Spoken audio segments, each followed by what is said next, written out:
Assalamualaikum warahmatullahi wabarakatuh. Alhamdulillahirabbil alamin, hamdan katsiran tayyiban mubarakan fih kama yuhibbu rabbuna wa yarda. Asyhadu an la ilaha illallah wahdahu la syarikalah. Al-hayyul qayyum la ta'khudhuhu sinatun wa la naum. Wa asyhadu anna Muhammadan 'abduhu wa rasuluhu la nabiyya ba'dah. Alladzi la yantiqu 'anil hawa in huwa illa wahyun yuha. Allahumma salli wa sallim wa barik ala sayyidina wa habibina wa maulana Muhammadin kama dzakarahu adh-dzakirun al-akhyar wa salli wa sallim wa barik ala sayyidina Muhammadin makhtalafa al-lailu wan nahar wa salli wa sallim wa barik ala sayyidina wa habibina Muhammadin wa ala al-muhajirina wal ansar. Radina billahi rabba wa bi Muhammadin nabiyya wa bil islami dina. Rabbi syrah li sadri wa yassir li amri wahlul 'uqdatan min lisani yafqahu qawli. Teman-teman yang dirahmati Allah Subhanahu wa taala, puji syukur kepada Allah untuk nikmat bisa duduk di dalam rumah Allah Subhanahu wa taala. Kita nongkrong sejenak di tempat terbaik, tongkrongan yang insya Allah akan dihitung oleh Allah Subhanahu wa taala seperti orang yang ribat atau orang yang berjihad. Tongkrongan yang kita lakukan antara satu waktu sholat dengan waktu sholat yang lain. Tongkrongan yang kita lakukan di tempat terbaik di muka bumi, yaitu rumah Allah. Tongkrongan yang kita lakukan di dalam sebuah aktivitas yang paling baik, yaitu mencari ilmu. Dan insya Allah tongkrongan ini menjadi salah satu tongkrongan yang dikenal dengan taman-taman surga yang ada di muka bumi. Taman surga di langit banyak, tapi taman surga di bumi cuma beberapa. Salah satunya adalah tongkrongan ilmu, atau yang dalam bahasa pesantren disebut majelis ilmu. Majelis bahasa kita anak nongkrong. Itikaf nongkrong, karena arti itikaf itu berdiam diri, menetap, nongkrong. Penjelasan dulu ya. Bisa salah paham.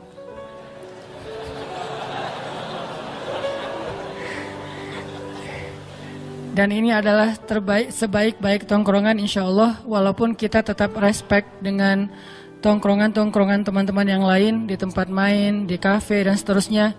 Karena kita punya prinsip no judgment, kita nggak berani menjudge orang lain. Walaupun kita melihat secara zahir mungkin yang dia lakukan itu adalah sesuatu yang biasa aja. Tapi siapa tahu ada hal yang kita nggak tahu, ternyata dia bernilai pahala di sisi Allah. Kayak misalnya ada orang yang kalau kita lewat selintas, orang lagi nongkrong nih, kita lewat selintas, kedengaran dia lagi ngobrol tentang masalah apa kabar Ronaldo di Juventus misalnya. Jadi cuma ngobrolin masalah bola doang. Apa hukum bicara tentang bola? Mubah kan? Karena al-aslu fil asya ibahah. Awal atau segala sesuatu itu pada dasarnya boleh, kecuali ada larangan yang menghalanginya. Kalau dalam ibadah semuanya tidak boleh kecuali ada perintah yang memerintahkannya. Jadi ngobrol masalah bola boleh, ngobrol masalah kuliner boleh, ngobrol masalah kosmetik boleh, ngobrol masalah olahraga apapun, main komunitas, boleh-boleh aja, karena semuanya mubah. Tapi yang boleh ini, yang tadinya nggak berpahala atau juga nggak dosa karena statusnya mubah, nggak berpahala, nggak berdosa, kita nggak tahu. Kadang-kadang sesuatu yang mubah, yang tadinya nggak berpahala, karena beberapa hal ternyata dia bernilai mustahab, disukai dan berpahala. Apa alasannya Ustadz? Dari yang mubah bisa jadi berpahala. Salah satunya adalah misalnya kita lagi ngajak teman kita buat sama-sama belajar agama, sama-sama belajar hijrah. Kita nggak boleh nunggu dia hanya di masjid. Karena kalau udah di masjid nggak perlu diajak lagi kan. Kita yang harus ngedatengin dia, kita harus dekat sama dia, kita harus jalan dulu sama dia selama apa yang kita lakuin itu tidak melanggar syariat. Kita jalan sama dia tapi kita nggak minum. Kita main sama dia tapi kita nggak ninggalin sholat. Kita misalnya nongkrong sama dia tapi kita nggak membuka aurat dan seterusnya dan seterusnya. Kemudian pas lagi nongkrong kayak gitu, pelan-pelan kita ambil hatinya sampai akhirnya dia merasa nyaman karena dia tahu kita udah sering nongkrong di masjid. Akhirnya dia mulai nanya tentang masalah agama ke kita. Kalau menurut kamu yang udah sering belajar, ini boleh nggak ya hukumnya? Kita jawab, wah aku juga baru belajar, nggak tahu hukumnya. Mending kita belajar sama-sama aja, aku juga penasaran hukumnya apa, kita tanya aja sama ustadz. Kebenaran besok atau lusa atau nanti ada tuh taklim yang santai, yuk kita ikut bareng-bareng. Soalnya aku nggak ada temen. Atau bisa aja, oh ternyata di sana tuh banyak teman-teman kita. Kalau bahasa anak Bandung kan barudak hungkul ya. Jadi ternyata bukan orang lain, itu mah anak-anak main kita juga yang pada nongkrong di sana, sehingga dia merasa nyaman. Akhirnya tongkrongan yang tadi awalnya mubah menjadi mustahab, bahkan sesuatu yang ma'jur, yang berpahala di sisi Allah Subhanahu wa taala. Ini kenapa saya selalu mengkampen #NoJudgment. Nggak boleh menghakimi terlalu dini. Kemudian respect to other. Kita coba untuk menghargai orang lain. Kalaupun kita melihat dia berbuat dosa sekalipun, kita nggak boleh langsung menghakimi dia ahli neraka. Kenapa? Karena bisa jadi hari ini kita lihat dia bikin dosa, mungkin nanti malam dia udah tobat. Tadi siang kita lihat nih dia bikin dosa. Memangnya kita tahu malamnya dia bakal kayak gimana? Padahal Nabi bilang Allah membuka pintu ampunan di malam hari untuk orang yang berbuat dosa di siang hari. Allah menyediakan ampunan di siang hari untuk orang yang berbuat dosa di malam hari. Jadi setiap hari itu Allah buka pintu ampunannya. Walaupun sebetulnya 24 jam, tapi ini simbol bahwa Allah itu menunggu kita. Siang bikin dosa, Allah tunggu malam untuk taubat. Malam bikin dosa, Allah tunggu siang untuk taubat. Bisa jadi teman yang kita lihat siangnya bikin dosa, malamnya udah taubat. Terus kita yang berburuk sangka, menjudge, menghakimi dia, bisa jadi kita justru menanggung sebuah ucapan yang tidak terjadi pada dia atau tidak layak untuk dia, dan itu dikenal dengan fitnah atau bahasa lebih tepatnya lagi buhtan, kebohongan, atau juga dikenal dengan ghibah kalau itu benar. Jadi kita nggak bisa menjudge. Jadi tetap walaupun kita meyakini sesuai dengan hadis-hadis Nabi bahwa sebaik-baik tempat di muka bumi adalah masjid, tapi kita tidak membuat gap bahwa kalau kita udah berada di masjid berarti yang di luar masjid itu tidak sebaik-baik tempat. Berarti yang di kafe tidak sebaik-baik tempat. Berarti yang di tempat main tidak sebaik-baik tempat. Seolah-olah itu rugi, hina, tidak berpahala, dosa. Tidak selalu seperti itu. Selalu ada dawabit dalam Islam tuh. Arti dawabit kondisional, pengecualian-pengecualian yang bahkan merubah hukum. Karena al-hukmu taduru ma'al illah wujudan wa adaman. Hukum itu tergantung alasannya. Adanya alasan, adanya hukum. Tidak ada alasan, tidak ada hukum. Itu kaidah fikih. Persepsi fikih namanya. Ada hukum fikih, ada persepsi fikih. Persepsi fikih ini kalau di pesantren itu dikenal dengan istilah belajar usul fik.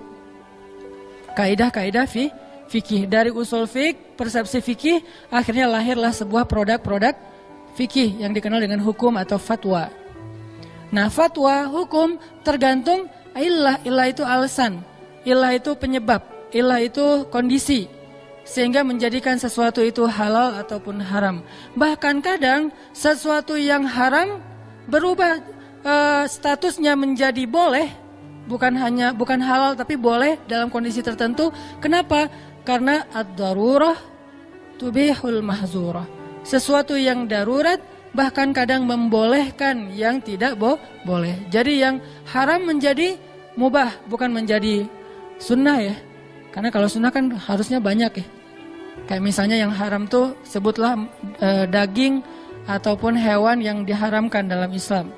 Terus kita kelaparan di padang pasir, kelaparan di hutan, buat teman-teman yang hiking mungkin nauzubillah terjebak karena gempa atau apa, akhirnya kehabisan makanan, harus makan apa yang mereka temuin, ketemu babi hutan. Udah berburu yang lain gak nemu, akhirnya cuman itu yang mereka dapat dan mereka dalam kondisi yang hampir mati. Akhirnya mereka potong tuh babi, mereka makan untuk hanya mengganjal perut mereka supaya nggak lapar dan mati. Itu namanya boleh. Tapi kalau yang namanya sunnah, makan sebanyak-banyaknya.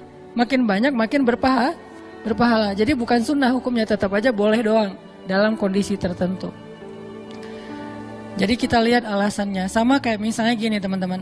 Kita lagi ngobrol sama teman-teman ya. Bisa di grup, WA, Telegram, atau kita lagi kayak ketemuan, kopdar gitu. Lagi ngobrol kopdar gitu, tiba-tiba ada salah satu teman kita mulai mancing. Atau dia spontan keceplosan ngomongin aib temannya yang lain. Apa istilahnya? Gibah.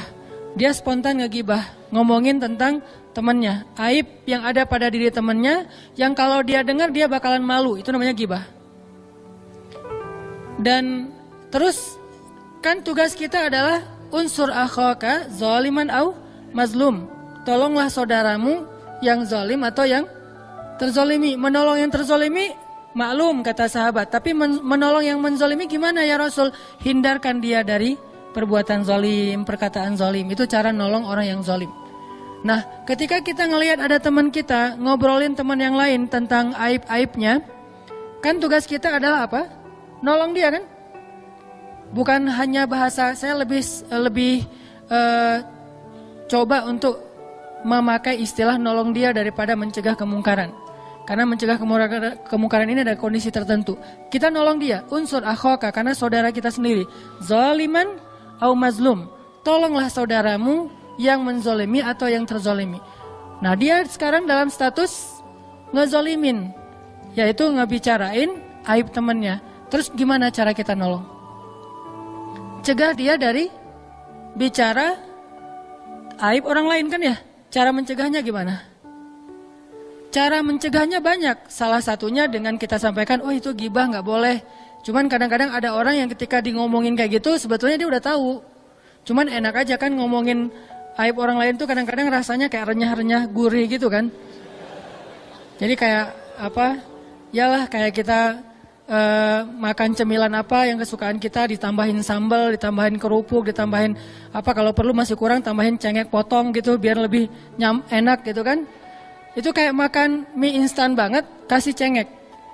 Itu ngomongin orang lain. Sehingga kayak enak gitu walaupun kita tahu ini nggak sehat loh, tapi makan juga kan. Ini nggak bagus loh, apalagi kalau perut kosong makan mie instan kasih cengek lagi. Kalau perlu tambahin, kayaknya kurang nih pecinnya, tambah 1 sendok lagi gitu kan ya. Kita tahu bahwa pecin itu nggak bagus buat kita. Bahwa mie instan ini kalau kebanyakan atau bahkan sedikit aja buat orang-orang tertentu nggak bagus. Bahwa ada pengawet nggak bagus dan seterusnya. Kenapa kita tetap makan? Karena emang enak. Kadang-kadang kita kayak pura-pura lupa. Lo makan mie instan terakhir kapan? Udah sebulan yang lalu deh. Perasaan baru kemarin gitu ya. Jadi kayak lupa udah sebulan yang lalu. Gitu juga dengan membicarakan aib temennya. Kita tahu itu nggak boleh. Kita tahu itu nggak bagus. Tapi rasanya tuh kayak gimana gitu. Rasanya kalau tongkrongan kita nggak ada obrolan tentang itu, kayak garing gitu, kayak hambar. Sehingga kita tambahin ucapan-ucapan, obrolan-obrolan tentang aib orang lain. Dan itu bikin suasana renyah, jadi kayak nyambung, kayak tektokan gitu antara kita sama teman segeng. Nah, gimana caranya? Kadang-kadang kita sebutin ayat juga, dia udah tahu ayatnya. Lo mau ngomong surat Al-Hujurat kan? Oh iya, gue udah hafal. Terus ngomongin hadis, dia udah sering dengar nasihat. Caranya kadang, walaupun ayat dan hadis itu pastinya udah paling ideal lah ya. Tapi ada kondisi kadang yang paling efektif, justru kita ganti topik yang lain. Topik apa? Topik yang dia suka. Kadang dia sukanya tentang masalah olahraga, kadang dia sukanya masalah main, kadang dia sukanya masalah kuliner, kadang dia sukanya masalah entertain atau apapun lah ya, selama itu tidak melanggar syariat. Justru sesuatu obrolan yang tadinya hukumnya mubah doang, nggak berpahala, nggak dosa, tapi dengan konteks pengen mengalihkan orang dari gibah, malah menjadi sesuatu yang berpahala. Apakah kita tahu? Kan kita nggak tahu. Makanya tidak boleh kita menjudge orang lain hanya dengan sekilas tanpa tahu detailnya. Nggak bisa. Apalagi menjudge sejarah. Karena sejarah kita tidak hadir pada masa itu. Banyak para tabi'in yang keliru terhadap pemahaman sejarah karena mereka tidak hadir waktu itu. Contohnya dulu ada generasi tabi'in yang keliru terhadap satu ayat.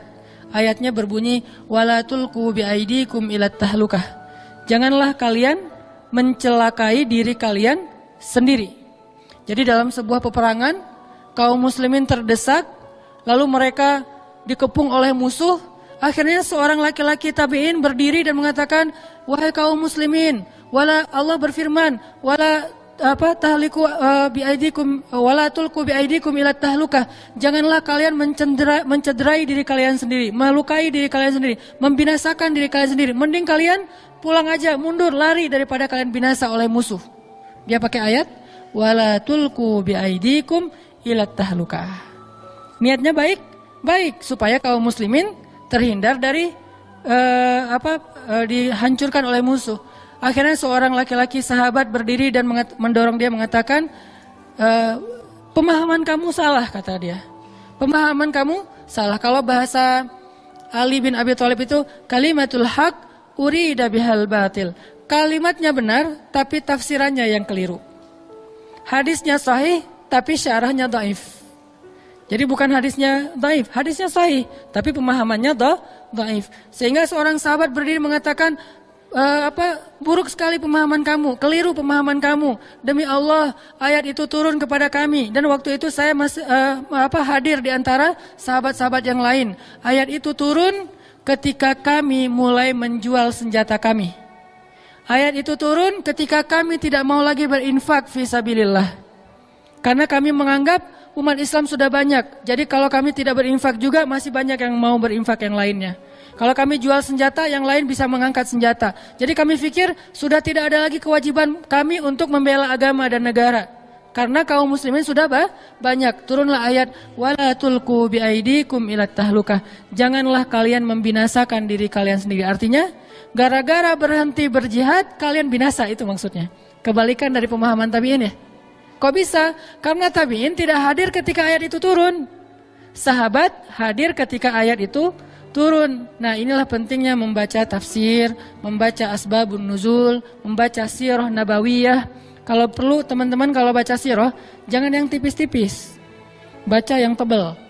Kenapa? Dalam sirah tebal itu banyak adegan detail. Yang saya suka share, yang mungkin teman-teman sebagian menganggap itu kok belum pernah dengar, itu karena bacanya yang tebal-tebal. Biasanya suka ada adegan-adegan kecil, saya suka dengan adegan. Karena emang dulu dari kecil saya senang dengan sastra, dengan bikin skenario, bikin cerita, bikin penokohan fiksi segala macam. Akhirnya tertarik dengan adegan-adegan kecil. Oh, ternyata dari adegan kecil itu kita jadi tahu hal-hal yang luar biasa dari sirah Rasulullah Shallallahu Alaihi Wasallam. Jadi intinya nggak bisa kita menjudge orang yang hadir, apalagi menjudge orang yang gaib. Orang yang hadir artinya yang kita lihat dia berbuat dosa aja nggak bisa dijudge. Siapa tahu dia udah taubat, atau siapa tahu kita salah lihat. Siapa tahu yang dia lakukan bukan dosa, yang dia lakukan bukan sia-sia. Sehingga tetap teman-teman kita duduk di masjid, tapi kita respect sama teman-teman kita di luar masjid. Kita hadir di ta'lim, tapi kita respect dengan teman-teman kita yang lagi main, yang lagi di jalan, yang lagi di mall. Karena Islam itu fair. Dan wala tuzakku anfusakum. Janganlah kalian menganggap diri kalian doang yang paling suci. Huwa a'lamu bimanittaqo. Allah lebih tahulah siapa yang paling bertakwa di antara kalian. Teman-teman yang dirahmati Allah Subhanahu wa taala, kita bersyukur bisa nongkrong di dalam rumah Allah ini. Mudah-mudahan seperti yang saya sampaikan di pekan yang lalu, kita betah dengan tongkrongan ini dan kita jadiin ini salah satu lifestyle kita. Kalau disebut anak nongkrong, bukan hanya nongkrong di tempat-tempat main kita atau di tempat-tempat ngopi kita, tapi juga anak nongkrong itu berarti kita coba nongkrong dalam tongkrongan ilmu. Sehingga ketika kita nongkrong, Allah Subhanahu wa taala nge-like. Allah kan suka kepada orang-orang yang bertaubat kan? Suka itu kan nge-like ya. Innallaha yuhibbut tawwabin wa yuhibbul mutahhirin atau mutatahhirin. Fiha rijalun yuhibbuna ayyatatahharu, kata Allah. Di dalam masjid itu, walaupun konteks ayatnya itu Masjid Quba, tapi berlaku untuk semua masjid yang dibangun dengan dasar ikhlas. Di dalam masjid itu rijalun, banyak sekali orang yang yuhibbuna ayyatatahharu, pengen membersihkan diri, pengen belajar bertaubat, pengen belajar berhijrah. Dan kata Allah, Allah yuhibbul mutatahhirin, Allah suka kepada mereka. Berarti kalau kita nongkrong di dalam rumah Allah, Allah nge-like banget sama kita.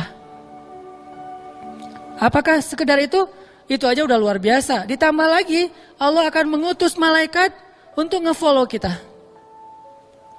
Ngapain malaikat nge-follow kita? Ngedoain kita. Kalau dalam bahasa sosmed, nge-komen. Tapi isi komennya itu doa semuanya. Gak ada satupun malaikat yang hate kepada kita. Semuanya komen, Allahumma gfirlahu warham. Ya Allah ampunkan dosanya, ya Allah sayangi dia. Ya Allah ampunkan dosanya, ya Allah sayangi dia. Jadi kalau setiap pekan kita hadir dalam tongkrongan ilmu, berarti setiap pekan tuh malaikat ngedoain kita loh teman-teman. Dan insya Allah sekarang kalau kita ikhlas karena Allah duduk di sini nih, dari sejak tadi teman-teman masuk ke dalam masjid, bahkan keluar dari rumah, sampai nanti kembali ke rumah, malaikat tuh nge-follow teman-teman sambil ngedoain. Nge-follow itu artinya ngikutin terus. Kemana teman-teman melangkah diikutin sama malaikat selama teman-teman tidak melakukan dosa dan sampai ke rumah. Jadi dari berangkat keluar dari rumah sampai ke rumah, selama kita nggak ngelakuin dosa, malaikat itu menyertai kita terus, nge-following kita terus sambil, ya Allah ampunkan dosa dia, ya Allah sayangi dia, ya Allah ampunkan dosa. Dan semua doa malaikat itu pasti dikabulkan oleh Allah. Jangankan doa malaikat, doa kita aja Allah pasti mengabulkan, apalagi sosok malaikat yang tidak pernah berbuat dosa. La ya'sunallaha ma amarahum wa yaf'aluna ma yu'marun. Dan Allah pasti mengabulkan setiap permintaan malaikat. Berapa malaikat yang meminta, sebanyak itu juga doa yang diijabah sama Allah. Misalnya dalam satu tongkrongan ilmu kayak gini nih, ada 70.000 malaikat yang nge-following kita.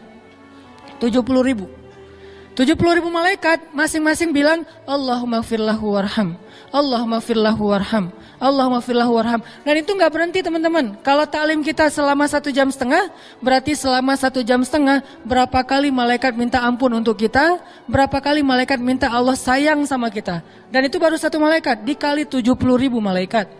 Adakah tongkrongan yang lebih berharga daripada tongkrongan ilmu?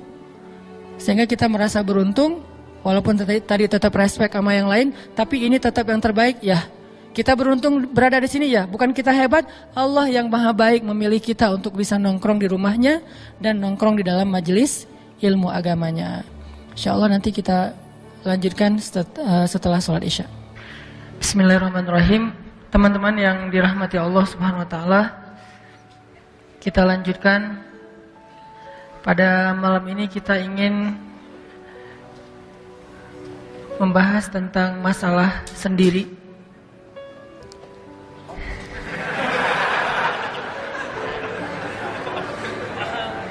Sebetulnya saya agak berat hati membahas ini.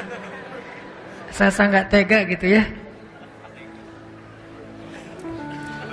Nggak tega kalau sebentar, pengennya lama membahasnya. Enggak. Sendiri dalam makna yang luas, bukan hanya status. Walaupun itu salah satunya.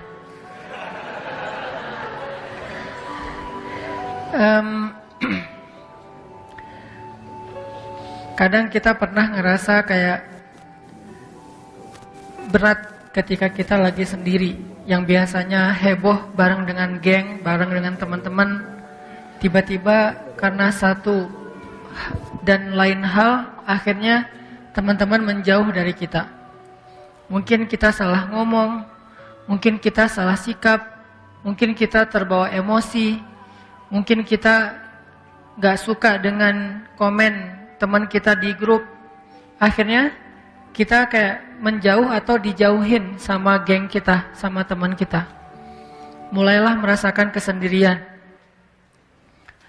Atau kadang-kadang kita merasa sendiri itu di antara orang ramai karena dianggap mungkin cuma kita doang yang idealis.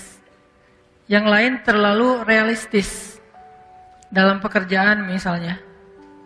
Yang teman-teman kita ngikutin aja flow atau budaya di kantor kita yang sebetulnya menurut kita nggak nyaman, nggak tenang gitu.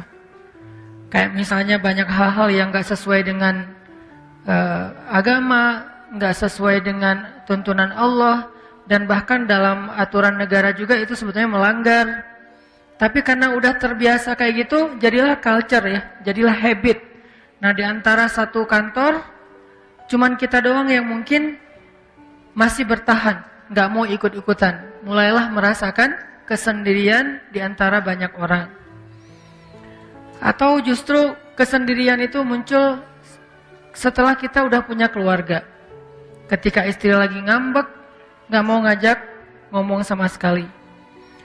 Ketika istri lagi ngambek, kita harus tidur di sofa. Ketika istri lagi ngambek, kita harus itikaf di masjid. Nih curiga buat yang rajin itikaf nih, kenapa? Karena Nabi pernah itikaf di masjid beberapa malam gara-gara merasa tidak nyaman dengan sikap istri-istri beliau yang waktu itu pada cemburu. Saking lamanya Nabi tidak pulang ke rumah, istri-istri Nabi merasa khawatir jangan-jangan kita udah dicerai sama Nabi. Lalu mereka mengutus Abu Bakar As-Siddiq, "Ya Abu Bakar, tolong tanyakan kepada Nabi, apakah Nabi sudah menceraikan kami?" Lalu Abu Bakar datang untuk bertanya kepada Nabi. Nabi diam, nggak menjawab. Abu Bakar juga nggak enak, takut ngeganggu Nabi, pulang aja. Terus ngutus Umar bin Khattab, bapaknya Hafsah. Umar datang nanya ke Nabi, "Ya Rasulullah," mereka nanya apakah Rasulullah menceraikan mereka. Nabi diam. Akhirnya Umar balik lagi ke rumah istri-istri Nabi, mengatakan tidak ada jawaban dari Rasul. Makin khawatir istri Nabi, jangan-jangan benar kita udah diceraikan.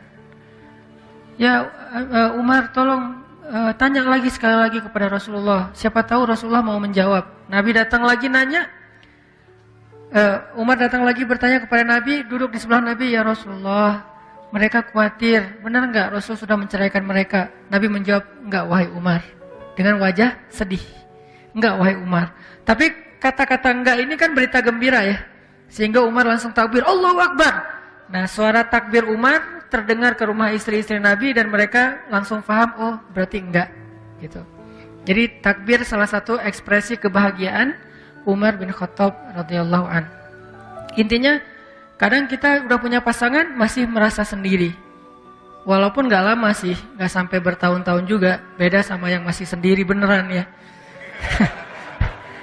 Cuman itu lebih sakit teman-teman. Kalau sendiri beneran kita sendiri, ya emang gitu. Ya mau gimana lagi kan? Dan gak ada yang bisa kita salahin. Tapi kalau udah punya pasangan,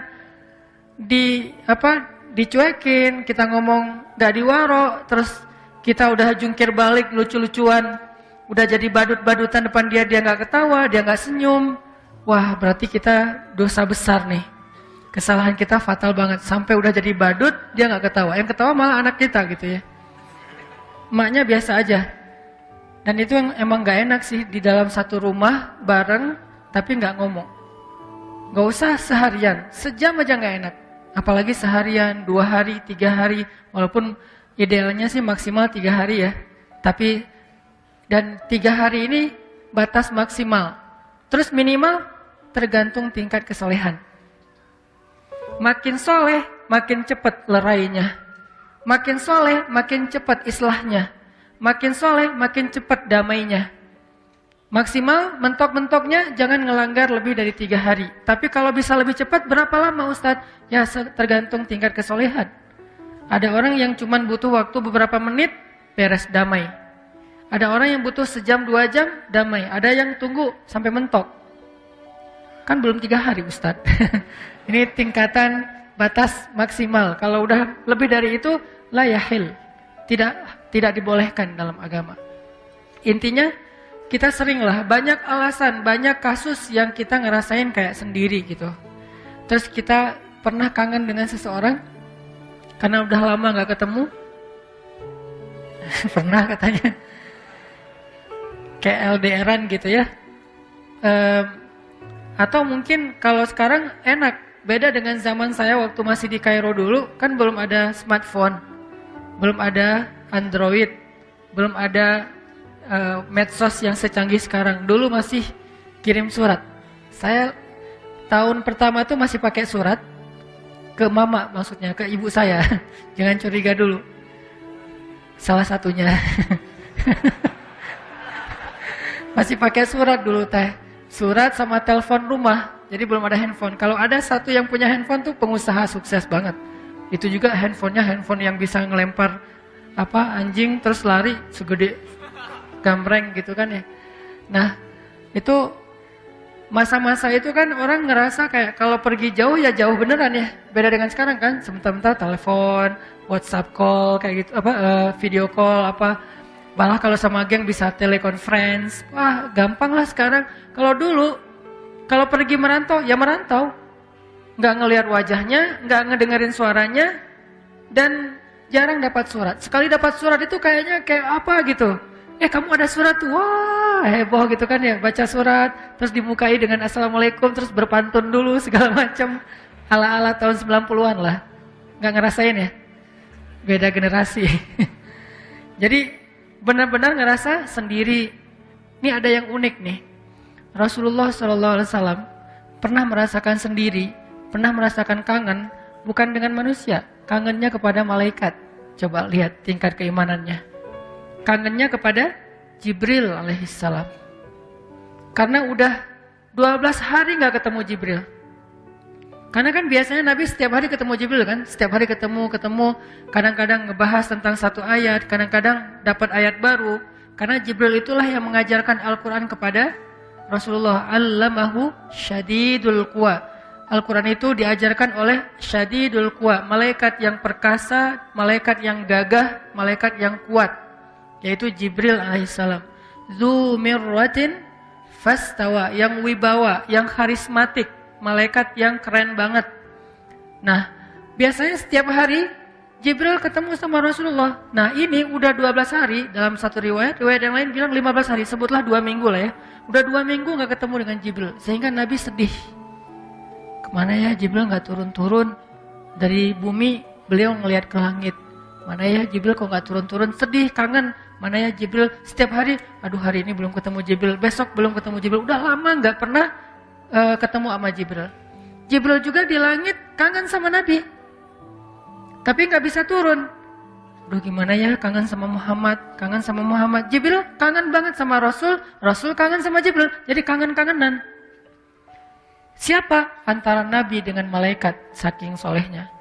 Kalau kita pernah gak kangen dengan ulama, kangen dengan seorang guru, kangen dengan seorang ustadz, kangen dengan orang yang menghijrahkan kita. Ini adalah salah satu rasa rindu yang insya Allah berpahala di sisi Allah.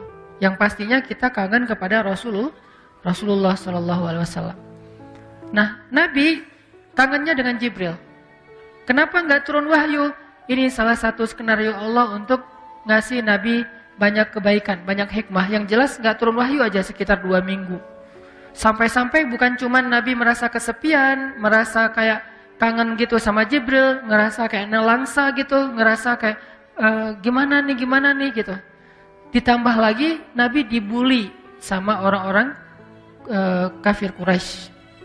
Nabi dibully di medsosnya orang-orang kafir Quraisy.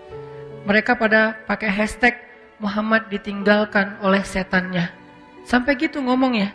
Bukan ditinggalkan oleh Jibrilnya, tapi ditinggalkan oleh setannya. Mereka menganggap Jibril seperti setan. Siapa yang ngomong kayak gitu? Yang ngomong kayak gitu tuh istrinya Abu Lahab.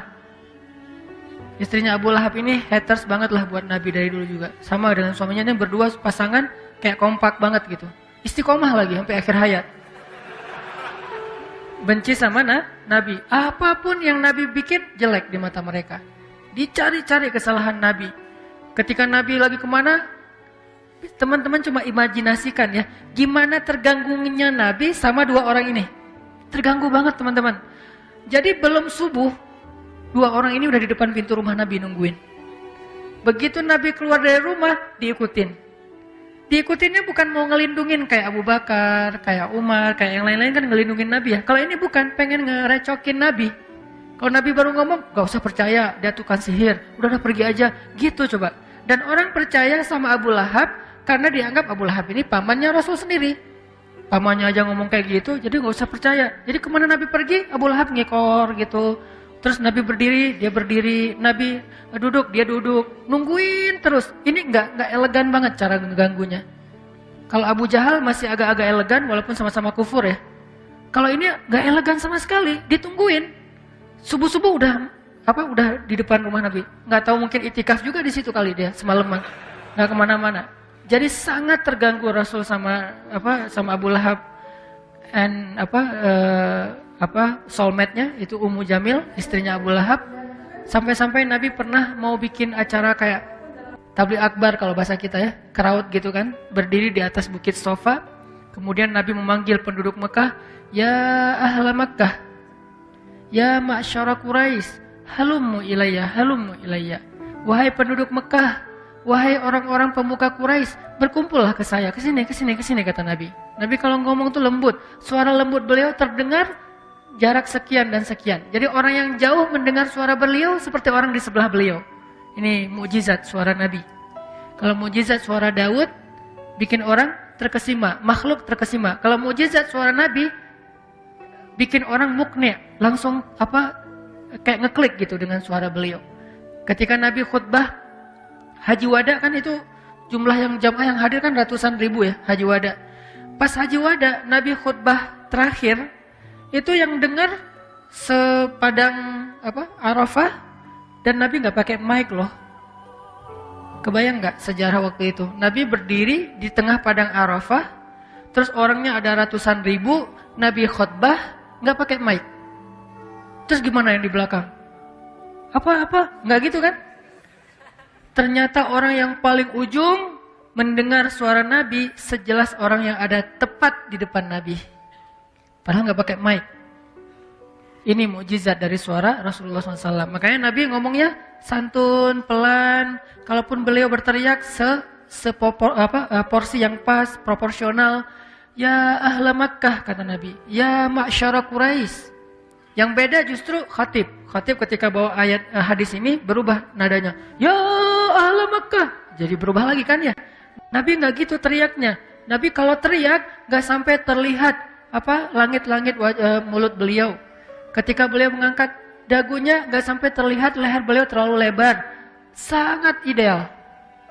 Jadi nggak sampai kehilangan izzah, kehormatan beliau itu nggak kehilang gara-gara beliau teriak. Kalau kita kan kadang-kadang kalau teriak sampai wajahnya merah gitu kan ya. Kalau Nabi nggak sampai wajahnya merah. Ya ahla Makkah, ya ma'syara Quraisy, halummu ilayya. Wahai penduduk Mekah, wahai orang-orang pemuka Quraisy, kesini berkumpullah di dekat saya. Pada datang semuanya karena sayang sama Muhammad. Buat mereka sosok Rasulullah Muhammad itu adalah kesayangan penduduk Mekah. Muhammad sebelum beliau Islam adalah pemuda sebelum beliau dapat wahyu maksudnya adalah pemuda kesayangan penduduk Mekah. Sehingga ketika beliau memanggil mereka semuanya pada datang. Nabi mengatakan, ya ahla Mekah, ya ma'syara Quraisy. Kalau saya bilang di balik bukit ini ada pasukan yang mau menyerang kota Mekah, kalian percaya nggak sama saya? Kata mereka, kami tidak pernah mendengar dusta darimu Muhammad. Kami percaya engkau al-amin. Percaya kan teman-teman? Percaya. Semuanya udah bilang percaya. Setelah mereka declare percaya, baru Nabi bilang, ya ma'syara Quraisy, ya ahla Makkah. Kenapa kalian menyembah sesuatu yang tidak bisa memberi kalian manfaat, tidak bisa juga memberi kalian mudarat? Kenapa kalian menyembah sesuatu yang tidak bisa berbicara, tidak bisa melihat, tidak mendengar? Sedangkan kalian mengabaikan Allah. Wahai penduduk Mekah, aku ingin menyampaikan kepada kalian kebenaran. Bersaksilah, tiada ilah yang patut disembah selain Allah, dan aku adalah utusan Allah. Mereka mulai kaget. Kaget apa? Belum pernah mereka mendengar berita ini dari orang-orang sebelumnya. Karena jarak antara mereka dengan zamannya Ismail udah jauh. Jadi udah gak ada lagi orang yang ngomong tentang kebenaran tauhid pada masa itu. Jadi kayak heran gitu, ini ucapan apa ya? Di satu sisi benar, di sisi lain tapi kok gak pernah dengar ya? Nah gitu tuh, agak bingung kan? Benar tapi gak pernah dengar. Jadi kayak polemik antara logika mereka yang benar tapi culture-nya Loh kok yang lain gak ngomong gini, kok cuma Muhammad doang ngomong gini. Jadi kayak mereka kediem gitu. Benar juga sih, tapi gimana ya? Benar juga sih, tapi gimana? Lagi kondisi kayak gitu, tiba-tiba Abu Lahab ngomong. Ini nih bahayanya Abu Lahab nih. Dia langsung mengatakan, "Tabban, celaka kamu Muhammad, dasar kamu. Dari kecil udah saya didik kamu, kenapa kamu mengecewakan saya? Celaka kamu Muhammad, celaka kamu Muhammad. Gara-gara ini kamu kumpulkan kami," dan seterusnya. Dia habis-habisan sampai wajahnya merah, sampai dia kayak punya tim buzzer gitu kan. Jadi tim buzzernya juga wah ikut ngomong belakang dia, jadi ya, viral aja di antara yang lain-lain. Mulai datang desas-desus ke satu orang ke orang lain, ke satu pemuka kaum ke yang lainnya. Akhirnya pada bubar aja gara-gara Abu Lahab. Nabi cuman ngelihat ke bawah aja kayak sedih gitu. Nabi nggak membalas dengan ucapan yang sama seperti Abu Lahab. Allah yang membalas. Tabbat yada abi lahabi wa tab. Bukan Nabi yang ngomong, Allah. Dan Allah lebih berhak untuk bicara itu. Allah berhak untuk mengatakan tabban untuk hambanya, karena Allah maha tahu isi hati hambanya. Jadi kalau Nabi enggak, Allah yang ngomong gitu. Dan karena ini ayat, Nabi harus ngomong kan, harus baca. Nabi pun membacakan ayat itu dengan nada yang beliau sedih sampai turun ayat itu untuk Abu Lahab. Sedih banget, karena beliau berharap Abu Lahab dapat hidayah. Tapi turun ayat tabban, berarti udah nggak akan dapat hidayah, celaka sudah. Dibaca oleh Nabi ayat ini, Abu Lahab makin menggila. Kata orang-orang, kalau Abu Lahab itu pintar, harusnya Abu Lahab pura-pura beriman. Karena apa? Kalau Abu Lahab mengaku beriman, berarti ayat itu keliru. Katanya dikutuk, katanya celaka, katanya tertutup hatinya. Kok beriman? Berarti Muhammad bohong dong. Kalau Abu Lahab pintar. Tapi itulah, Allah sudah menutup hatinya, pikirannya, summum bukmun umyun, sehingga dia tidak bisa berstrategi. Udah aja dia pergi marah-marah sendiri, gak jelas. Nah ini artinya, udahlah Nabi, udah 2 minggu gak ketemu Jibril, gak dapat wahyu. Nabi kayak sedih gitu, sepi gitu, gak ada Jibril dalam hari-harinya. Nabi sedih, tiba-tiba datang Ummu Jamil ngeledekin. Datang orang-orang kafir Quraisy ngeledekin. Muhammad sekarang rasain tuh, ditinggalin sendiri. Makanya jangan sok suci apa segala macam. Mulailah Nabi merasa sedih, merasa sendiri. Lalu turun ayat, ketika waktu itu Jibril meletakkan jidatnya di atas Ka'bah. Turun Jibril setelah 2 minggu. Meletakkan jidatnya di atas Ka'bah. Sebagian ulama mengatakan itu salah satu ayat yang Jibril mendatangkannya dalam wujud asli. Sebagian ulama bilang gitu. Karena sedikit sekali ada ayat Al-Quran yang Jibril membawanya sebagai wujud asli. Ini salah satu ayat yang Jibril membawanya dengan wujud asli. Jibril langsung turun, meletakkan dagunya di atas Ka'bah seperti orang yang meletakkan jidatnya di atas Ka'bah seperti orang yang sujud. Lalu dan yang ngelihat Jibril itu kan cuma Rasulullah ya. Dari kejauhan Rasulullah ngelihat, itu seperti sayap Jibril yang pernah aku lihat di wahyu pertama. Itu Jibril beneran lagi sujud di atas Ka'bah. Dari kejauhan benderangnya cahaya Jibril terlihat oleh Rasulullah SAW. Rasulullah langsung nyamperin. Kemudian ketika Rasulullah sampai di depan Ka'bah, Jibril melihat ke arah Rasulullah dengan tersenyum. Jibril melihat ke Rasulullah dengan tersenyum. Jadi kayak mereka lagi kangen banget ketemu gitu. Tapi dalam makna yang positif ya. Lagi kangen banget ketemu, kayak kita lagi kangen banget dengan guru kita, kangen banget dengan orang soleh, kangen banget dengan ulama. Tiba-tiba ketemu tuh gimana rasanya tuh? Kayak mau cium tangan, mau peluk, mau dapat berkah, mau didoain, mau dinasehatin. Pokoknya duduk aja dengerin sebanyak mungkin. Kan ada ulama yang auranya tuh emang aura orang ahli zikir ya. Sehingga kalau kita ketemu tuh kayak hilang semua nafsu kita gitu. Tiba-tiba jadi orang kayak gak punya nafsu, udah gak berminat dengan dosa sama sekali. Tiba-tiba jadi kayak malaikat. Pernah gak ngerasain kayak gitu? Ketemu seorang ulama yang auranya tuh kayak aura zikir banget. Cahaya wajahnya bukan karena dia putih. Bisa jadi dia gak terlalu putih tapi emang punya aura. Terus pakai sesuatu jadi udah gak ingat dosa sama sekali. Atau jadi malu, banyak dosa soalnya. Ini kebayang gak gimana ketemu Jibril? Aura orang soleh aja bisa bikin kita tenang, apalagi aura malaikat. Nabi senang banget, jadi wajar Nabi kangen Jibril tuh wajar banget. Emang Jibril keren banget, jadi pasti kangen. Pas sudah ketemu Jibril tersenyum ke arah Rasulullah, Rasulullah tersenyum ke arah Jibril. Kemudian Rasulullah bertanya, Jibril kemana aja, kata Rasul. Kalau bahasa kita, Jibril kemana aja, kangen tahu, kata Rasul. Seolah-olah gitu kan ya, saya kangen kepada kamu Jibril, kemana aja. Sebagian riwayat mengatakan adegan ini terjadi di dalam surat Maryam ketika Allah berfirman, Jibril menjawab. Jadi jawaban Jibril itu adalah wahyu dari Allah. Jawabannya apa? Wa ma natanazzalu illa bi amri rabbik. Muhammad, saya juga kangen. Tapi kami malaikat tidak turun kecuali sesuai perintah Allah. Jadi artinya Jibril kangen sama Nabi, kangen banget. Nabi kangen sama Jibril, kangen. Dua-duanya saling kangen. Yang satu kangen yang di langit kangen yang di bumi. Tapi nggak bisa ketemu, kenapa? Wa ma natanazzalu illa bi amri rabbik. Karena tidak diperintahkan oleh Allah untuk ketemu. Akhirnya Jibril membacakan ayat Bismillahirrahmanirrahim. Nabi langsung dengerin. Karena wa idza quri'al Qur'an fastami'u lahu wa ansitu. Terus Nabi dengerin Bismillahirrahmanirrahim. Wadduha wal laili idza saja ma wadda'aka rabbuka wa ma qala. Ini intinya nih. Ma wadda'aka rabbuka wa ma qala. Ayat sebelum dan sesudahnya menjelaskan ayat ini. Jadi inti dari surat Ad-Duha itu adalah ayat ketiga. Ma wadda'aka rabbuka wa ma qala. Nanti ayat setelahnya menjelaskan apa maksud dari ayat ketiga. Tuhanmu, Rabbmu tidak pernah meninggalkanmu Muhammad dan tidak juga benci sama kamu. Ini ayat hiburan banget buat Nabi. Tadi Nabi udah merasa sendiri, Nabi udah merasa sedih, Nabi udah merasa kangen, Nabi udah merasa kayak gimana ya, ragu nih apakah saya masih dianggap Nabi atau tidak. Tiba-tiba Allah turunkan ayat seolah-olah Allah kalau dalam bahasa kita kayak tabayun. Kayak kita misalnya di grup kok sepi ya, begitu saya nyamber, komen, saya replay, semuanya pada diam. Tadinya seolah-olah tadi di grup WA tuh rame. Kok tiba-tiba sekarang pas saya ikut ngomong pada diam. Terus diamnya lama lagi 2 minggu. Jangan-jangan mereka bikin grup. Akhirnya mereka chat di sebelah, bukan di grup ini. Kan jangan-jangannya jadi banyak ya. Zunun, banyak prasangka, sedih gitu. Mau kita japri satu-satu gengsi. Tapi mau ngeliatin grup kok sepi aja. Sedih, tiba-tiba ada yang ngejapri. Enggak kok kita nggak bikin grup yang baru, gimana rasanya tuh? Enggak kok kita nggak ada masalah dengan kamu. Maaf ya kemarin tuh karena lagi pada sibuk jadi pada sendiri-sendiri aja. Maaf. Pada minta maaf kan kita happy ya. Ada kejelasan keadaan hubungan kita tuh jadi jelas gitu. Begitulah perasaan Rasul, pasti lebih dari itu. Ketika Allah, Nabi mulai meragukan, gimana ya saya dengan Allah? Jangan-jangan saya punya salah nih sampai Allah marah. Jangan-jangan saya nggak layak lagi ketemu Jibril karena hanya orang yang mulia yang boleh ketemu Jibril. Sedangkan saya sekarang nggak ketemu Jibril.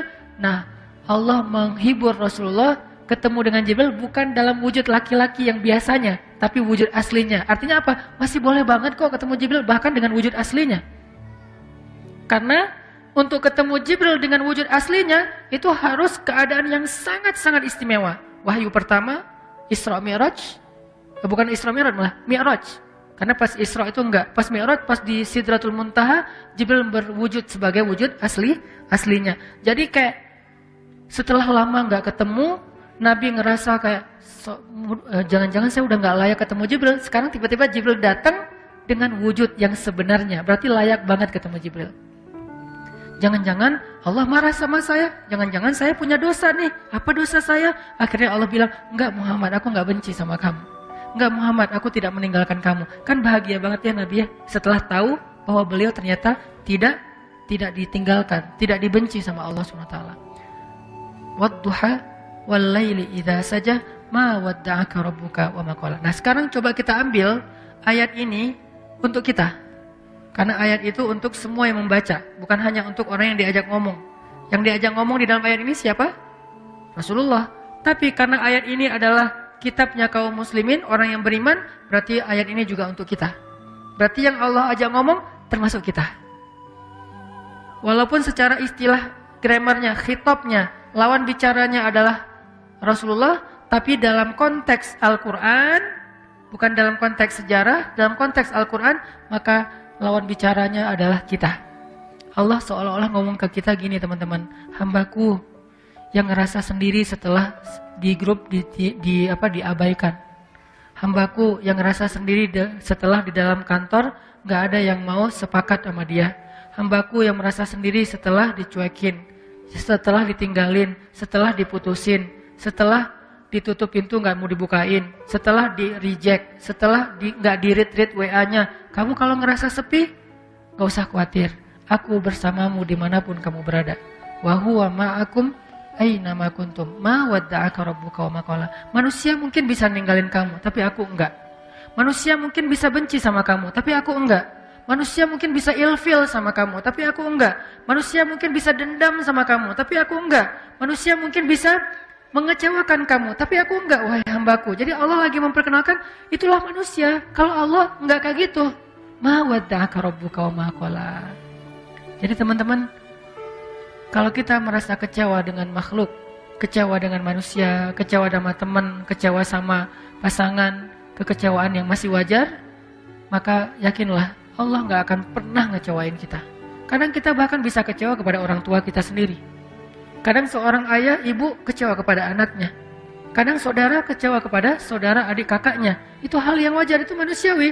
Tapi Allah nggak pernah ngecewain hambanya. Ma wadda'aka rabbuka wa ma qala. Pernah dibenci sama orang tanpa alasan? Pasti pernah. Pernah membenci orang lain tanpa alasan? Mungkin pernah. Tapi Allah nggak. Allah nggak pernah ninggalin kamu, wahai hambaku, kata Allah. Aku nggak pernah ninggalin kamu. Apa buktinya? Kalau kita mau lihat-lihat nih masa lalu kita, teman-teman, ketika kita bikin dosa aja, Allah nggak ninggalin kita, coba. Apalagi ketika kita taat. Ketika kita bikin dosa, kita nggak sholat, kita banyak maksiat, kita sombong, kita ingkar, kita nggak ngerti agama, kita menjauh dari kebaikan, Allah nggak ninggalin kita, masih ditolong. Apa buktinya? Buktinya sekarang kita bisa hijrah. Siapa yang bikin kita hijrah kalau bukan Allah? Buktinya kita akhirnya sadar untuk taubat. Siapa yang menyadarkan kita kalau bukan Allah? Kok telat banget sih Ustaz disadarin? Enggak, dari sejak kita bikin dosa tuh Allah udah menyadarkan kita. Kita aja yang keras kepala, menolak peringatan dari Allah, menolak nasihat dari Allah, sering datang kepada kita. Tapi Allah nggak pernah meninggalkan kita. Padahal kita dosanya tuh cukup banyak, nggak ditinggalin sama Allah. Udah banyak dosa masih dipanggil sama Allah, dipanggil loh.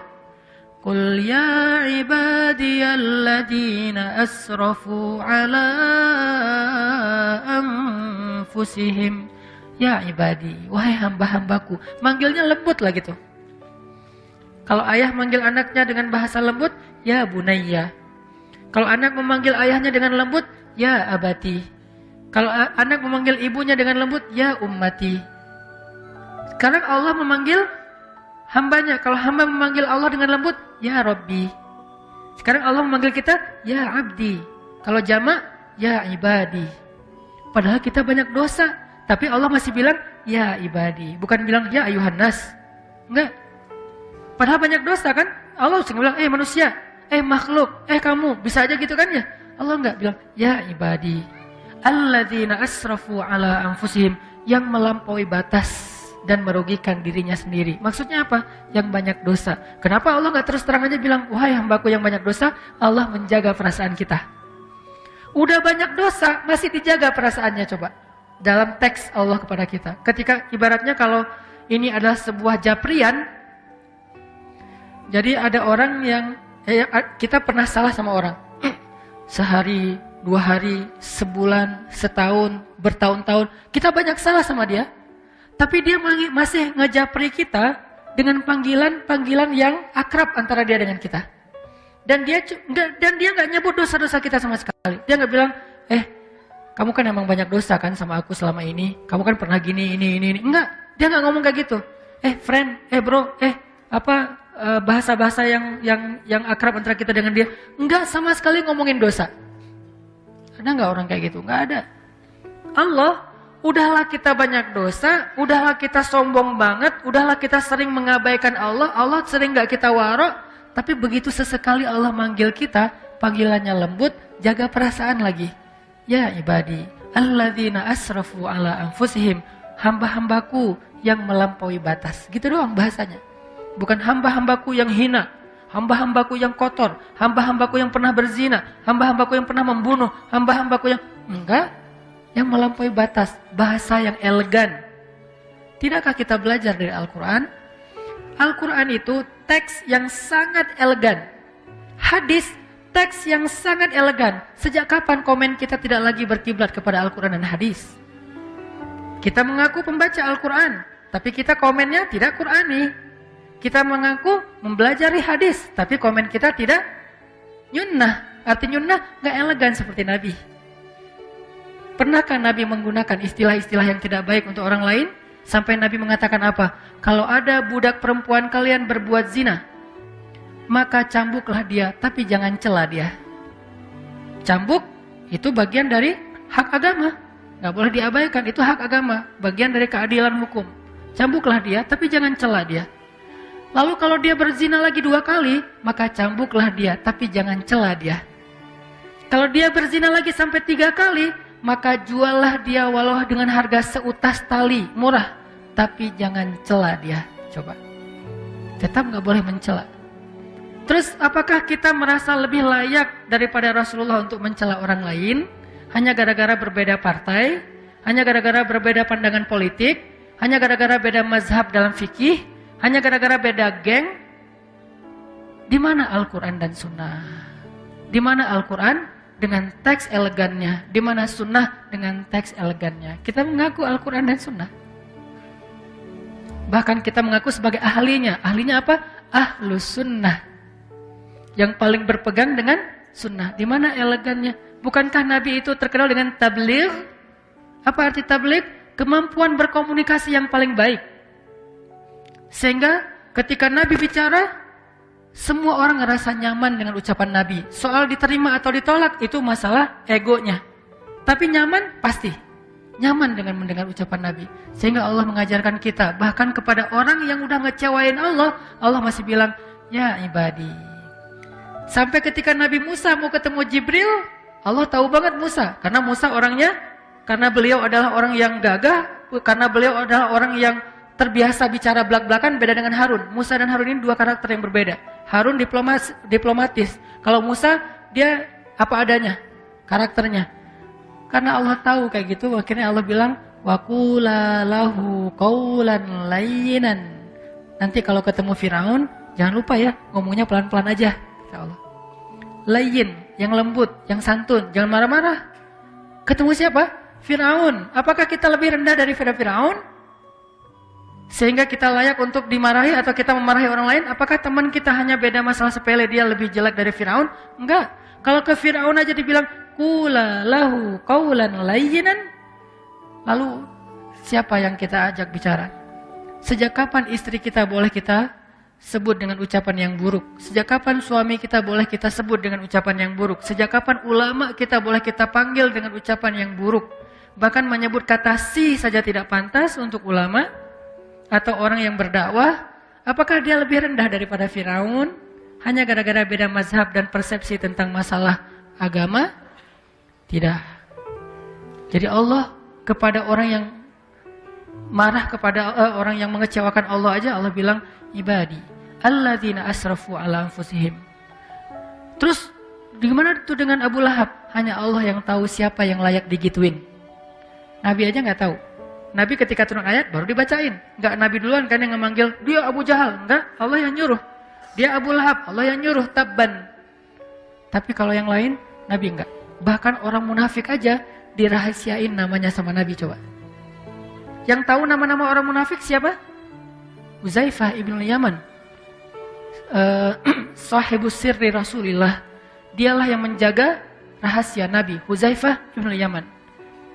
Nabi nggak ngasih tahu nama-nama orang munafik terus diposting, dirilis di media sosial biar semua orang tahu nih munafik ya, nih munafik, nih munafik. Enggak, kenapa? Karena Nabi tidak mau mencela orang lain.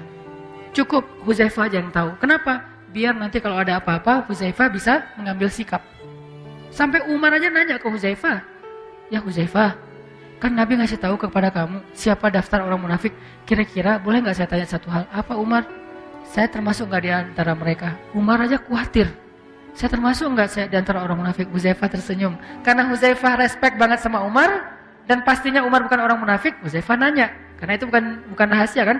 Enggak, wahai Umar, kamu nggak termasuk munafik lah. Alhamdulillah ya Allah. Gitu, dan itu bukan basa-basi teman-teman, bukan pencitraan. Kalau kita berada di posisi Umar nggak akan nanya kan, kepedean banget kan, kita kegeeran, masa sih gua munafik? Kayaknya nggak banget deh, gitu kan ya. Umar, sekelas Umar bin Khattab, orang nomor 2 di sisi Rasulullah setelah Abu Bakar, itu masih ragu, saya munafik nggak ya? Huzaifah, saya termasuk nggak? Kata Huzaifah, enggak wahai Umar, kamu nggak termasuk lah. Kata Umar, kalau gitu di antara pejabat saya ada nggak? Nah, kata Huzaifah, ada sih. Yang mana? Rahasia. Nabi suruh saya menjaga rahasia, saya nggak akan ngebocorin. Ya udah deh, kalau gitu ntar saya juga tahu lah. Gimana caranya? Kalau ada pejabat Umar yang meninggal, Umar nggak akan datang mensolati dia kalau nggak ngelihat Huzaifah datang mensolati dia. Kalau Huzaifah nggak mensolati, oh berarti dia tuh emang munafik. Jadi caranya nunggu Huzaifah ibn Yaman. Sampai Huzaifah wafat baru nggak bisa lagi kedeteksi mana orang munafik. Sehingga di zaman sekarang tiba-tiba kita mengklaim orang lain munafik. Tapi kalau kita mengatakan itu sifat nifak, ya munafik sama nifak beda teman-teman. Munafik itu orangnya, nifak itu sifatnya. Jadi tanda-tanda kemunafikan. Tapi orangnya belum tentu disebut munafik. Tanda-tanda artinya jangan sampai kita mirip dengan tanda-tanda itu. Gitu. Makanya Allah bilang, ya ibadi, alladzina asrafu ala anfusihim la taqnatu min rahmatillah. Jangan berputus asa dari rahmat aku, kata Allah. Kepada siapa? Pendosa.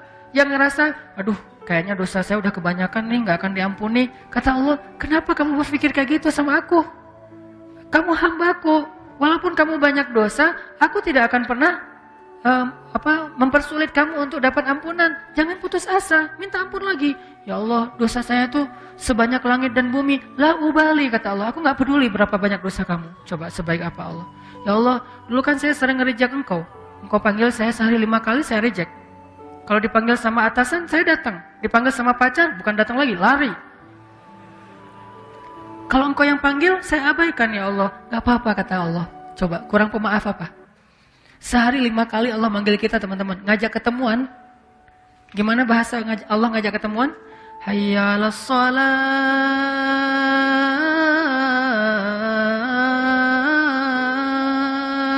Hambaku, ketemuan yuk. Kalau bahasa kita kan?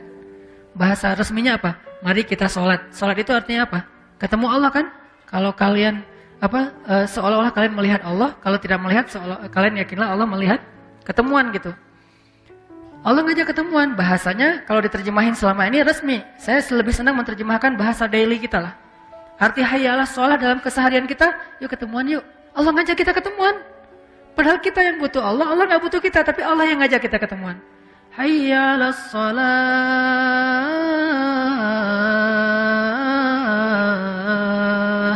Yuk ketemuan yuk. Allah panggil. Lembut lagi panggilannya. Kecuali muazinnya lagi ngambek. Tapi paling lembut tuh muazin habis diputusin ya. Itu lembut banget. Baru diputusin azan. Hayya 'alal falah. Azan paling baper tuh habis diputusin. Allah manggil kita, terus apa yang buat kita berat langkah? Menunda-nunda panggilan Allah. Allah ngajak ketemuan kita kayak nggak datang gitu, kayak berat banget. Apa? Takut kita yang harus bayarin. Allah bilang, hayya 'alal falah. Tenang aja, aku yang bayarin. Kalau bahasa kita, falah itu apa? Untung, kamu nggak bakalan rugi. Tenang aja, nggak kamu kok yang bayarin. Aku yang traktir, aku yang kasih kerjaan, aku. Ntar kalau misalnya kamu ninggalin sesuatu terus rugi, aku ganti kok. Jadi Allah ngejanjiin kita nggak bakalan rugi dengan ketemuan sama Allah, kan gitu kan ya? Hambaku ketemuan yuk. Aduh ya Allah, ada kerjaan, nggak apa-apa. Nanti aku bujuk atasan kamu supaya nggak marah, kata Allah. Aduh ya Allah, ini lagi banyak pembeli nih, nggak apa-apa. Nanti berapa? Aku ganti. Duh ya Allah, di situ mah mahal, biar saya yang bayar. Duh ya Allah. Apapun alasan kita karena kita takut rugi, Allah bilang nggak apa-apa, ketemuan aja. Hayya 'alal falah, kamu pasti untung. Alasannya apa lagi coba? Allah ngajak ketemuan, Allah ngejamin kita nggak bakalan rugi. Jadi kalau bahasa kita, hambaku ketemuan yuk, nggak usah khawatir, aku yang bayarin. Oh ada kerjaan ya, ntar aku gantiin. Oh ada pelanggan ya, ntar aku tambahin rezeki kamu. Terus apa alasan kita nggak datang? 5 kali sehari Allah panggil. Padahal dibuka dan ditutup dengan kata-kata Allahu Akbar, Allah yang paling agung. Tapi manggil kita. Harusnya kan kita yang begging ke Allah ya. Allah ketemuan dong please. Harusnya kan kita kan ya.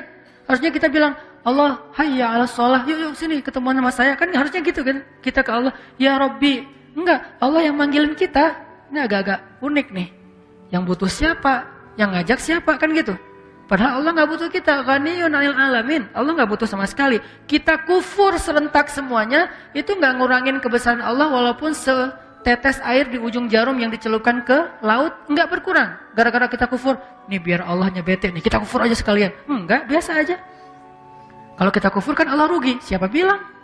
Oh ya udah, biar Allah tambah mulia, kita taat aja. Enggak, ketaatan kita enggak bikin Allah lebih mulia. Enggak bikin Allah kekuasaannya bertambah. Karena kita enggak ngaruh buat Allah. Mau taat, mau kufur, enggak ngaruh buat Allah. Sama sekali enggak ngaruh.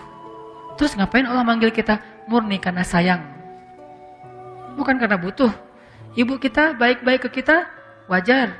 Karena sayang plus berharap suatu saat kita jadi anak yang berbakti, anak yang ngedoain orang tua, anak yang nanti akan menjaga orang tua, kan gitu kan? Sayang plus ada harapan. Tapi kalau Allah sayang doang, nggak pakai ada harapan-harapan apapun.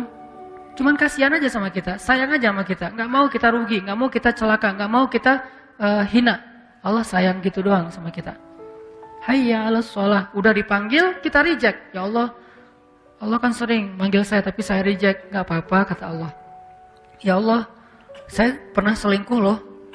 Nyelingkuhin Allah, maksud nyelingkuhin Allah, menduakan Allah, mentigakan Allah, mengempatkan Allah. Selingkuh kan? Gimana perasaan kita kalau diselingkuhin? Mau gak manggil-manggil? Ketemuan yuk. Tapi kan aku pernah nyelingkuhin kamu. Oh ya? Wah. Bisa. Kalau ketahuan selingkuh gimana? Gak akan dimaafin lagi seumur hidup. Sampai bukan cuma di dunia akhirat. Kalau selingkuh, Allah kita selingkuhin tuh sering. Allah yang kasih nikmat, terima kasihnya ke makhluk. Allah yang ngasih nikmat, kita persembahannya ke makhluk. Allah yang ngasih nikmat, kita sujudkan jidat kita ke makhluk. Allah yang ngasih nikmat, kita ngaku Tuhannya bukan dia. Bukankah ini bagian dari kita menduakan, mentigakan dalam konsep Islam? Dalam konsep Islam, kita memperlakukan Allah kayak gitu. Apakah Allah marah? Enggak. Kecuali kita wafat dalam keadaan kayak gitu baru enggak diampuni. Tapi kalau belum wafat, apapun dosa kita, jangan putus asa hambaku. Minta ampun kata Allah. Minta ampun ke sini. Innallaha yaghfiruz dzunuba jami'a. Allah mengampuni semua dosa. Enggak ada yang enggak. Ya Allah, dosa saya tuh langit dan bumi, aku tidak peduli. La ubali, aku nggak peduli. Ya Allah, saya pernah gini, la ubali. Ya Allah, saya pernah gitu, la ubali. Saya nggak peduli, nggak peduli. Yang penting kamu minta ampun, ya. Berapa kali bilang astagfirullah? Cuma sekali, cukup. Sekali doang, mengampuni semua dosa-dosa kita di masa lalu yang bertahun-tahun lamanya. Kurang apa? Baiknya Allah Subhanahu Wa Taala. Itu maksud dalam berbuat dosa aja, Allah nggak ninggalin kita. Apalagi ketika kita taat. Terus kalau berbuat dosa aja Allah masih sayang sama kita, gimana kalau kita taat kira-kira? Maka apa yang membuat kita khawatir untuk taat sama Allah? Apa yang membuat kita khawatir untuk memilih pilihan Allah? Apa yang membuat kita khawatir untuk sujud kepada Allah? Apa yang membuat kita khawatir untuk melangkahkan kaki ke rumah Allah? Apa yang membuat kita khawatir untuk menyebut nama Allah? Apa yang membuat kita khawatir untuk berdoa kepada Allah? Apa yang membuat kita khawatir untuk tetap istiqomah di jalan Allah? Apa? Takut ditinggalin sama Allah. Dulu dosa aja gak ditinggalin, apalagi sekarang berpahala. Dulu maksiat aja Allah gak ninggalin, apalagi sekarang taat. Terus apa masalah kita? Bukti Allah gak ninggalin kita, sampai sekarang kita masih hidup. Sampai sekarang kita masih sehat. Sampai sekarang kita masih punya keluarga. Sampai sekarang kita dikasih hidayah lagi tuh. Berarti, ma wadda'aka rabbuka wa ma qala. Rabbmu gak pernah ninggalin kamu, hambaku. Ini dalam konteks kita. Kalau dalam konteks Nabi, karena beliau tidak pernah berbuat dosa, maksud tidak pernah meninggalkan tuh Allah selalu ngebimbing Nabi, selalu mencukupkan kebutuhan Nabi dan seterusnya. Kalau dalam konteks kita, dalam kita bikin dosa aja Allah nggak ninggalin kita. Mungkin sebagian teman-teman pernah ngerasa hampir celaka gara-gara dosa kan ya? Gara-gara tawuran, gara-gara perang antar geng, gara-gara narkoba, gara-gara maling, gara-gara apa, rampok. Mungkin pernah, termasuk dulu kan pernah tampil di sini juga seorang sahabat kita yang pernah ngerampok, udah gitu ketangkap sama warga, masa diikat, disiramin bensin. Udah dinyalain tuh korek tuh, tinggal dilempar aja udah kebakar hidup-hidup. Di detik-detik itu, injury time, tiba-tiba datang aparat. Tiba-tiba datang polisi, akhirnya dia selamat masuk penjara. Di penjara dia belajar Islam, hijrah, taubat, alhamdulillah sekarang udah berubah. Dan bukankah banyak orang yang mengalami pengalaman kayak gitu? Siapa yang telah menyelamatkan dia? Siapa yang menahan tangan orang yang memegang korek api tadi untuk tidak langsung melempar? Siapa yang telah menjadikan aparat berwajib datang dengan waktu yang tepat? Ma wadda'aka rabbuka wa ma qala. Harusnya kalau mau hitung-hitungan nih, gara-gara riba, mungkin kita tuh udah celaka dari dulu. Tapi nggak celaka, cuma susah doang. Ya susah kita sendiri yang cari kan ya. Tapi celaka enggak. Allah tahan supaya nggak kita celaka. Dan Allah tahan supaya kita segera taubat, supaya nggak nambah lagi. Mungkin kalau kita nambah lagi, udah celaka nih. Alhamdulillah kita dapat hidayah. Ya udah segitu aja deh hutang kita, 100 M. Kalau nggak dikasih hidayah, mungkin 1 triliun. Karena 1 triliun juga kalau dimasukin ke perut manusia, itu nggak bikin dia kenyang kan? Bukankah kata Nabi, kalaupun dimasukin langit dan bumi ke perut manusia nggak bikin dia kenyang, karena hawa nafsunya. Jadi karena Allah beri kita hidayah, ya udah deh cukup 100 M aja. Sekarang kamu tinggal mikirin gimana ngelunasin hutang-hutang kamu, bukan terpuruk sampai sekian ratus M. Allah tetap menyelamatkan kita teman-teman. Ma wadda'aka rabbuka wa ma qala. Sekarang kita belajar, bisa nggak ketika kita sepi, ketika kita sendiri, kita tetap merasa ada yang nemenin. Ini yang kita coba pelajari. Al-unsu billah, kalau dalam bahasa pesantrennya. Apa arti al-unsu billah? Berduaan sama Allah. Al-unsu billah, berduaan sama Allah. Bisa nggak kita? Coba latih deh berduaan sama Allah. Salah satu cara melatih berduaan dengan Allah, ya ayyuhal muzzammil qumil laila illa qalila. Wahai orang yang berselimut, bangun, bangun. Coba kamu berdiri di malam hari. Kenapa? Karena inna nasyiatal lail hiya asyaddu wat'an wa aqwamu qila. Lebih berasa kalau malam tuh. Di situ kita melatih al-unsu billah. Sehingga kalau orang udah sukses melatih al-unsu billah, berduaan dengan Allah, dia mau kemana aja nggak gampang baperan ketika ditinggalkan orang lain, ketika dicuekin, ketika diabaikan, ketika. Enggak, kenapa? La tahzan, innallah ma'ana. Gak usah khawatir, gak usah sedih, ada Allah. Itu nggak akan berasa teman-teman, kalau Allah itu nggak berarti dalam diri kita. Ya sih, tapi kurang. Katanya hasbunallah, tapi kok kurang? Nah, kita latih. Latihannya apa? Salah satunya dengan malam berdiri, kalau nggak hafal banyak ayat, buka. Boleh Ustaz baca Quran? Sebagian besar ulama mengatakan kalau sholat sunnah boleh. Saya mengambil pendapat itu. Buka, kita baca. Wadduha wal layli idza saja ma wadda'aka rabbuka wa ma qala walal akhiratu khairul laka minal ula. Ulangi lagi. Ma wadda'aka rabbuka wa ma qala. Ingat, tadi kata Ustaz Hanan maksudnya ini. Ingat lagi materi-materi ini. Ya, dulu waktu saya banyak dosa, Allah enggak ninggalin saya. Masa sekarang ditinggalin? Ma wadda'aka rabbuka wa ma qala. Dulu saya banyak dosa, Allah enggak ninggalin. Masa sekarang setelah saya hijrah ditinggalin? Ma wadda. Ulang-ulang ayat itu. Itu cara kita ngelatih berduaan dengan Allah. Romantis sama Allah. Kalau bahasa sosmednya ngejapri Allah. Bukan sekedar rame. Kita ada ibadah sifatnya kolosal, sholat berjamaah. Ada ibadah yang sifatnya personal touch, privasi banget, cuman berdua dengan Allah aja. Qiyam, malam hari, duduk tilawah. Atau habis subuh, latihan yang lebih ringan lagi habis subuh. Atau duha. Karena bangunnya mungkin jam 9, oke lah. Walaupun kurang oke sih sebetulnya. Habis subuh, Aisyah itu melatih berdoa, bukan melatih lagi, mengamalkan berduaan dengan Allah habis subuh. Karena biasanya Aisyah itu kan habis subuh dengan Nabi ya. Habis subuh bantuin Nabi, habis subuh jalan sama Nabi, jalan pagi gitu. Habis subuh ngerjain apa dengan Nabi. Sekarang apa? Habis subuh Nabi udah wafat. Aisyah sendiri, dia kangen sama Rasulullah. Dia kangen dengan suaminya, dia kangen dengan nabinya, dia kangen dengan kekasihnya. Gak ada, karena udah wafat. Ngapain? Habis subuh, Aisyah tilawah 1 ayat. 1 ayat sampai zuhur. 1 ayat. Famanallahu alaina wa waqana adzabas samum. Tadabbur, nangis, sujud, doa. Baca lagi. Famanallahu alaina wa waqana adzabas samum. minhum, nangis lagi, sujud lagi, doa. Faman, gitu aja terus. Dari mulai habis subuh sampai zuhur, satu ayat. Apa arti ayatnya?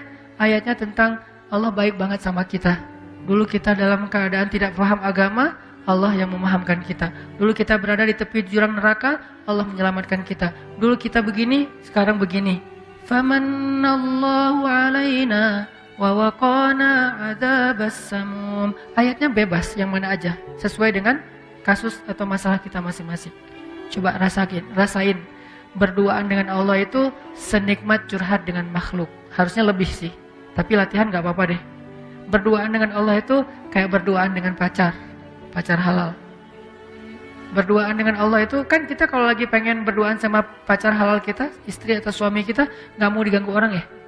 Bahkan kalau ketemu orang di kayak lagi makan di kafe, tiba-tiba ketemu teman, itu kayak aduh, kok sekarang sih ketemu dia kan lagi pengen berdua tuh. Terus orang itu nggak paham lagi tuh. Wah, kebenaran nih, aku satu meja ya. Ngeganggu ya. Ada orang kan agak-agak nggak pengertian nih. Akhirnya dia duduk bareng kita diem aja, dia heboh sendiri. Nah, kita bisa nggak gitu? Ketika lagi berduaan sama Allah, nggak mau diganggu. Ada waktu seperti itu. Tapi ada waktunya kita memang dengan makhluk, dengan manusia, hablum minan nas. Tapi ini ada waktunya pengen berduaan aja sama Allah. Sampai Nabi juga ketika mau berduaan sama Allah, Nabi di masjid, nggak di rumah sholatnya. Padahal kalau di rumah bisa aja, tapi beliau ke masjid biar nggak ada yang gangguin. Ini teman-teman, ma wadda'aka rabbuka wa ma qala. Insyaallah pada kesempatan yang akan datang kita lanjutkan kalimat yang lain dari surat Al-Tuha. Mudah-mudahan satu demi satu ayat yang kita pahami ini bisa jadi fast charging iman kita. Kan fast charging itu nggak butuh panjang-panjang ya. Satu ayat langsung ngecas. Nah, ini namanya fast charging. Coba nanti diulang ayat ma wadda'aka rabbuka wa ma qala. Mudah-mudahan itu bisa bikin kita la tahzan, gak usah khawatir. Innallaha ma'ana. Allah bersama kita. Itu aja yang bisa saya sampaikan. Semoga Allah Subhanahu wa taala memberi kita taufik setelah hidayah. Artinya setelah kita faham kita bisa mengamalkan. Dan semoga Allah Subhanahu wa taala menambahkan untuk kita kebaikan setiap bertambah ilmu, dan kebaikan itu menjadi bermanfaat buat orang-orang di sekitar kita.